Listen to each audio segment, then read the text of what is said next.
বর্তমান পরিস্থিতি যে যুগে এই জিনিসটা বেশি চলছে। এটা কি? বেলপুরি। বেলপুরি ভালো লাগে খাইতে? সেই মার্কেট এই বেলপুরির না? অনেক ভালো লাগে। মাত্র 10 টাকা কিন্তু স্বাদ বেশি, তাই না?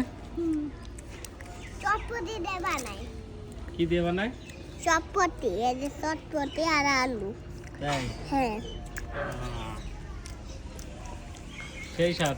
চানাচুর, মরিচ, হুম পেঁয়াজ, হুম আর কি? আর কিছু না। শশা। শসা। আমারটাও? হুম তুই তো একা একাই খাচ্ছ কারোর না দিয়ে, হ্যাঁ?